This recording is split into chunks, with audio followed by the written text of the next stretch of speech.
Hi, I'm Dr. Jeremy Neal. I'm a professor of philosophy at Houston Baptist University. I want to talk today about the famous German philosopher Friedrich Nietzsche, who lived in the 19th century, and in particular about his critique of the classical Greek philosopher Socrates. Part of this critique is found in Nietzsche's book Twilight of the Idols. In that book, Nietzsche, who knew the works of Socrates very well, argues that Socrates in fact was engaged in a project that was very different than what his peers and neighbors in the city of Athens thought that he was engaged in. So, for instance, consider a classic Socratic dialogue, the Meno. In the Meno, the aim of the inquirers, including Socrates and the others, is to determine what virtue is and whether virtue can be taught. And so what Socrates and Meno engage in this dialogue is an effort to determine by means of reason, by use of their reason, the truth about the matter of the subject of virtue. Similarly, in another dialogue, the Phaedo, Socrates endeavors, along with several interlocutors, to determine whether the soul is immortal by using reason and by employing their cognitive faculties, their reason in a way that will yield truth about the subject of the immortality of the soul. That's at least what Socrates supposedly was doing. But according to Nietzsche, who had a very original take on what Socrates was doing, according to Nietzsche, Socrates in fact wanted power. Socrates really, by means of this method of reason in service of truth, was seeking to dominate the opinions of his peers and neighbors in the city of Athens. Socrates sought, in fact, to get inside their heads, to control their opinions, to take charge of their views with his own, to replace their thinking with his own insights. At least so goes the Nietzschean critique.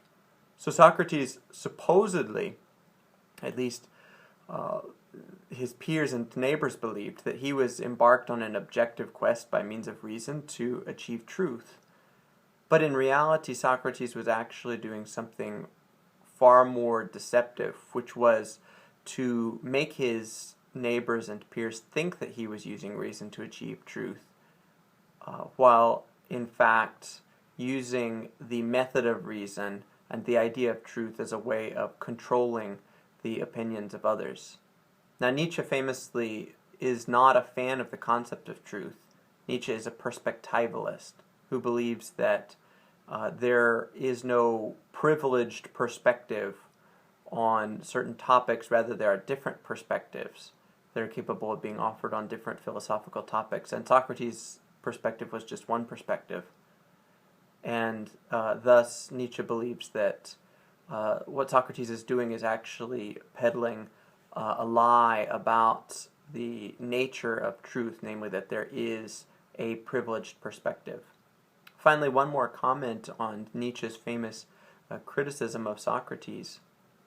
Nietzsche, of course, in holding that there is no privileged perspective, there are just different perspectives, is making a claim that might seem at first glance to be inconsistent with his assertion that what Socrates is doing in using reason to achieve truth is a deceptive and malicious kind of an activity.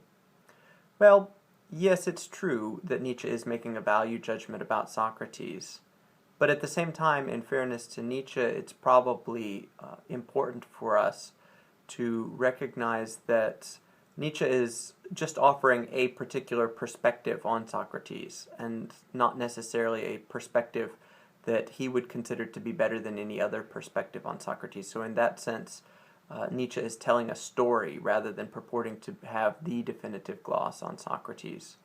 Also, one might wonder, what is it about what Socrates did that was deceptive and malicious? Wasn't he simply exercising his own capacities for domination, or his will to power, to use a famous Nietzschean phrase?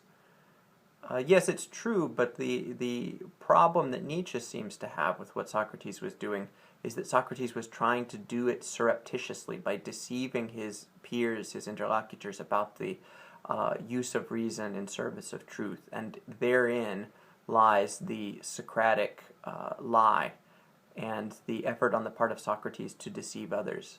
In fact, Socrates was highly successful in this deception, according to Nietzsche. Socrates deceived not only his peers in the city of Athens, but he in fact ended up deceiving the entire Western tradition.